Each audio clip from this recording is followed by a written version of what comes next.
Estar em casa e totalmente seguro não é a realidade do policial brasileiro. Não é. Quando estamos em casa, ainda existe o risco de uma tentativa de invasão, até de um ataque, como já aconteceu em algumas épocas, e eventualmente acontece ainda. E sabe Deus o que vai acontecer no futuro. Então a arma ela precisa estar acessível, né? Há uns 25 anos atrás, eu dividi a casa com um amigo meu que tinha sido meu parceiro no GOI, e estava em outra delegacia. E tinha descasado, eu era solteiro e nós dividíamos uma casa, né? Um mal encontrava com o outro, porque trabalho policial, mas os bicos e tudo mais, era aquele corre-corre. Então amanhã eu estava dormindo e ele chegou depois de mais de 26 horas fora, quando uma ocorrência que dando um plantão e prosseguiu. E eu acordei com o barulho do disparo.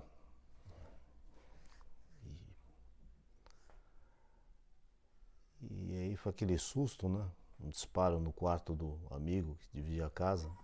Pensei, puxa vida, não tinha percebido que ele estava deprimido, enfim, fiquei naquela angústia para abrir a porta e ver o que tinha acontecido.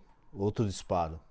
Aí eu chutei a porta, falei, que pi de suicídio é esse que está acontecendo? E ele estava bêbado de sono, com a arma na mão. E o que acontece? Todo dia quando eu chegava em casa, como ele era pai de crianças pequenas, ele tirava o carregador, dava o golpe, fazia um disparo em seco na direção da parede e guardava a arma. Todos os dias ele fazia isso, mesmo depois que não morava mais com as crianças. O que aconteceu? Ele chegou em casa depois de 26 horas trabalhando, louco de cansado, apontou a arma para a parede e deu um tiro, sem fazer os outros procedimentos antes. Com o susto do disparo, ele parou, recuperou o fôlego, tirou o carregador, não deu o golpe e fez outro disparo na direção da parede, né? Enfim, tudo bem, foi só uma história que acabou engraçada, mas mostra que o manuseio de armas não pode ter nada no automático, porque dá errado, né? E, e nada muito complexo, porque você não sabe o estado que você vai estar voltando para sua casa. O manuseio que eu adquiri para mim, depois de muitos anos de serviço, é chegar com a arma, controle de cano, controle para onde o cano está apontando, coloco dentro do armário e tranco a porta. É o mais seguro, porque 2 dias sem dormir, você não sabe nem quem você é quando você chega em casa. E se você for fazer uma coisa muito elaborada, vai dar acidente. Nesse caso do meu amigo, foi só uma história engraçada, né? E 2 buracos na parede para arrumar. E a vizinhança para acalmar, enfim. Poderia ter sido muito pior, né? Dá para rir porque não foi pior. Então, pelo menos eu segui uma regra, controle de cano. No manuseio de armas, sempre se lembre que é uma arma. Sempre. Nunca trate ela com excesso de movimentos automáticos. O automático não funciona quando você está extremamente cansado. É melhor algo que dependa de raciocínio e que tenha lógica. Porque você para, colocou a arma na mão, colocou a mão na arma, para, respira, pensa e faz o que você tem que fazer. Ah, tô fazendo qualquer coisa, vou mexer na arma, para, respira, pensa e vê o que você vai ter que fazer. Armas são complicadíssimas. Primeiro que elas são feitas para disparar. Segundo, que elas são parte do nosso trato diário, constante. E mesmo quando estiver em casa, tem mais uma questão. Estar em casa e totalmente seguro não é a realidade do policial brasileiro. Não é. Quando estamos em casa, ainda existe o risco de uma tentativa de invasão, até de um ataque, como já aconteceu em algumas épocas, e eventualmente acontece ainda. E sabe Deus o que vai acontecer no futuro. Então a arma ela precisa estar acessível, né? Se não tiver um procedimento como esse, se você desmuniciar a arma, dar o golpe, guardar a arma separada do carregador, e no meio da madrugada, 4 horas da manhã, alguém tentar invadir sua casa, quanto tempo você vai conseguir ter para municiar sua arma e estar em pronto uso? É difícil, né? Eu já deixo até uma arma preparada com uma lanterna acoplada, para não ter que procurar duas coisas. Mas preparada. Porque é outra situação. Quando estou em casa e tenho minha família para proteger, eu tenho que ter acesso à minha arma rápido. Rápido, não imediato. Porque, novamente, quando você está acordando, você não está naquela qualidade de raciocínio toda. Tem um conhecido meu também que dormia com a arma embaixo do travesseiro. Tem toda uma ideia, né, de que dormir com a arma embaixo do travesseiro é bom. Eu nunca gostei dessa ideia. Hoje em dia já está mais fora de uso, graças a Deus. Mas para quem ainda quiser insistir numa ideia demente dessa, esse amigo meu acordou e fez um disparo pro alto, sonhando. Então ele nem acordou, nem deixou de acordar, furou o teto do quarto, quase perdeu a esposa, que ela queria se divorciar dele. E louco de sono. Como outro amigo do início da história, louco de sono. Então, o ideal é que ela seja acessível. Mas se tiver uma chave no caminho, que a chave esteja na fechadura, que você levante, abra a porta do armário e acesse, você já vai estar numa condição melhor de raciocínio. Se for sonâmbulo, nem se fala, né? Nesse caso, esqueça, né? Deixa a chave com outra pessoa e que ela nem te fala onde está. Aí não tem o que fazer. Mas, se você não está com nenhum problema desse, de sonambulismo, acessível. É muito reconfortante estar com uma arma, com uma lanterna acoplada, quando você ouve um barulho na sua porta e vai verificar. É muito mais seguro para você e para sua família, né? Então, vamos pensar nisso. Procedimentos que eu tenha que respirar pelo menos até chegar na minha arma e que ela seja protegida até de mim mesmo, para que não tenha acidentes à toa dentro de casa. E quando temos crianças em casa? Aí é obrigatório que você tenha um armário trancado, né? E a chave em difícil acesso.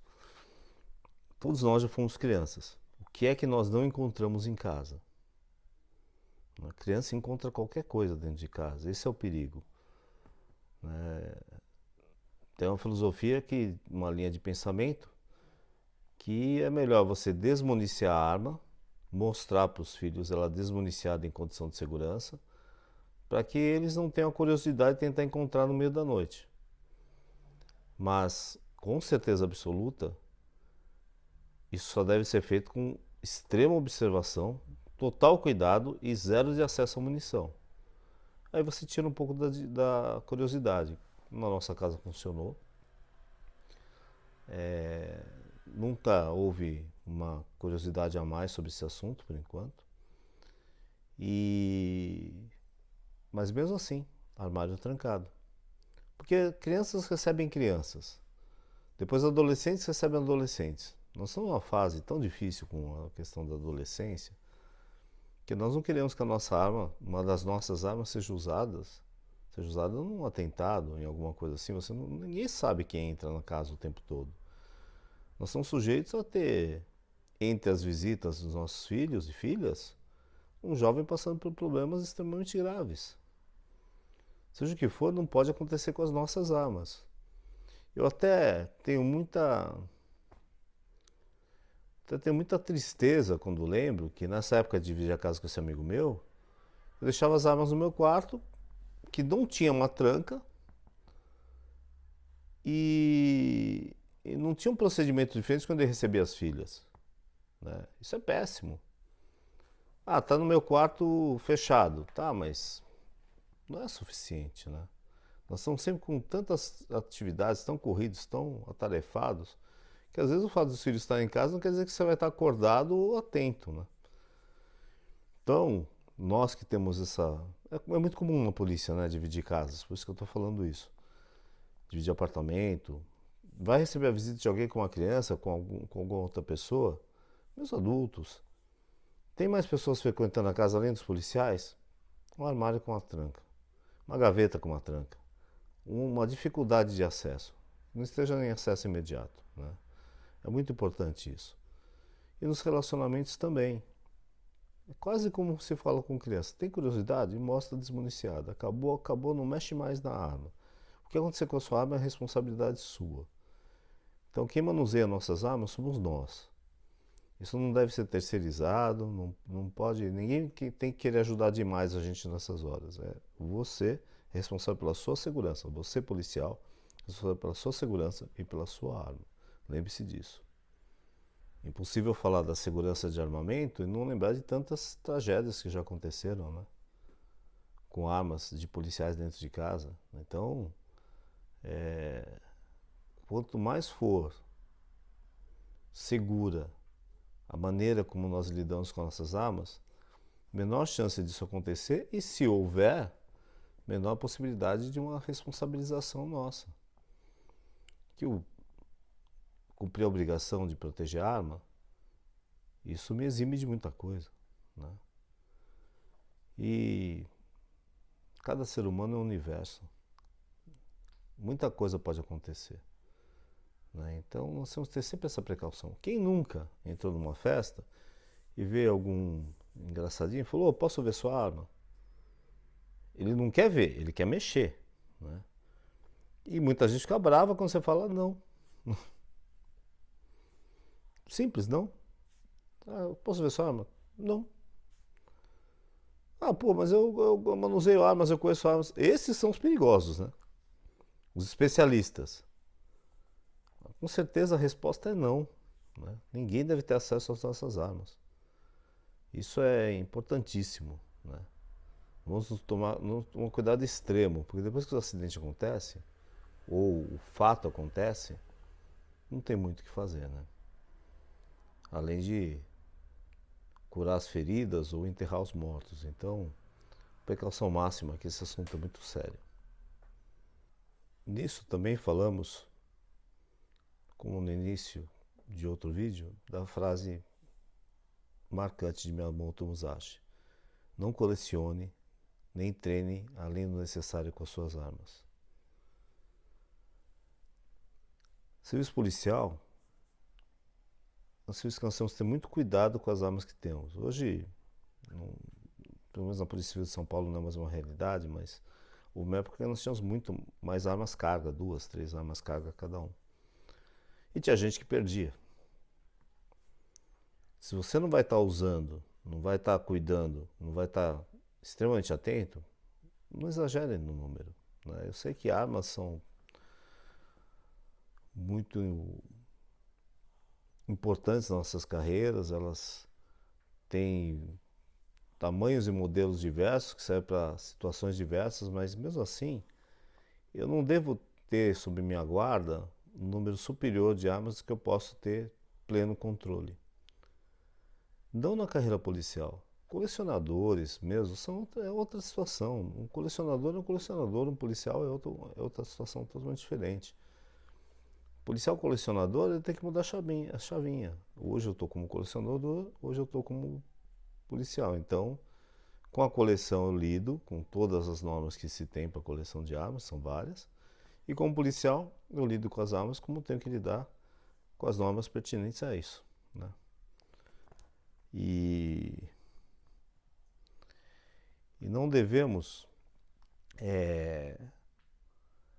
descuidar disso, porque eu já vi acontecer, volto a dizer, numa outra época diferente, né, em que nós todos não tínhamos esse cuidado, a lei era muito mais permissiva com relação à posse de armas do que é hoje, né? Então isso acabava causando um descuido desnecessário.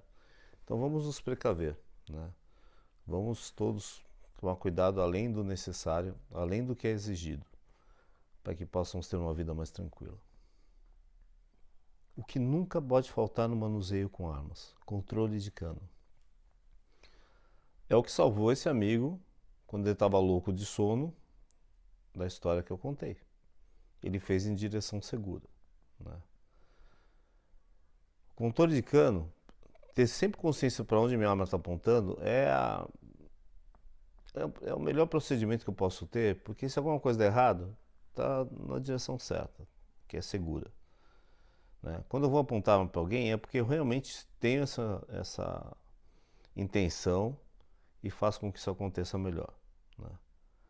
É muito importante que o controle de cano seja muito cuidadoso. Outra coisa que quem me conhece sabe que eu abomino em treinamento, e eu sei que é norma em alguns lugares, enfim, o disparo em seco, né? Foi o que causou esse acidente que eu contei, porque ele foi fazer o disparo em seco quando estava louco de sono, depois de 26 horas trabalhando direto. E quem não é incomum na carreira policial. Então, tudo que for treinado, tudo que foi pensado para quem ainda pensa em ingressar na polícia, que ainda não está, deve respeitar essa questão. Tem que funcionar quando você estiver extremamente cansado. Tem que funcionar quando você estiver estafado. Absolutamente bêbado de sono, ainda tem que funcionar. Então, o disparo em seco me complica um pouco no raciocínio, porque eu considero o gatilho uma tecla de destruição. Eu só penso no gatilho como tecla de destruição. Eu só penso nele ser acionado quando eu quero acertar um alvo ou neutralizar uma ameaça. Fora isso, não penso em acionamento de gatilho. Em treinamentos na Cadepol, nós usamos Blue Guns, né, que são armas feitas para treinamento, com gatilhos, o sistema de gatilho igual, o formato igual, enfim, é uma arma, só que ela não tem espaço no cano para inserir munição, nem tem percussor que possa acionar qualquer munição. De resto, é uma arma absolutamente igual a outras. Mas isso é uma exceção. Então, quando não é uma Blue Gun, não acione o gatilho. Só acione o gatilho para disparar mesmo. Lembre-se, gatilho é tecla de destruição. Tem algumas instruções, as normas, para que tenha controle de várias armas ao mesmo tempo. Aí sim, elas são devidamente desmuniciadas, verificadas, fechadas e gatilho acionado. Mas isso é sob comando, em stand, em treinamentos específicos. Fora disso, principalmente em casa, não acione o gatilho, né? Faça o seu procedimento de maneira absolutamente segura. Alguns modelos precisam de acionamento de gatilho para que se possa ter uma desmontagem. Nesse caso, verificação física e visual total sempre antes de fazer isso. Não confie só numa verificação sem a devida atenção. Contra muitas escolas, vou reforçar, eu não gosto da ideia do automático. Treinar pelo automático, treinar muito saque e disparo em seco em casa. Porque quando você está sacando arma, você tem que estar pensando e pensando muito. Algum movimento deve ser treinado para que facilite a sua execução. Eu acredito nisso e prego isso, que o movimento seja treinado. Mas não no ponto em que se busque um movimento automático. Na polícia tudo é raciocínio. Nós temos que pensar para fazer tudo. Então respirar, pensar e fazer é o melhor.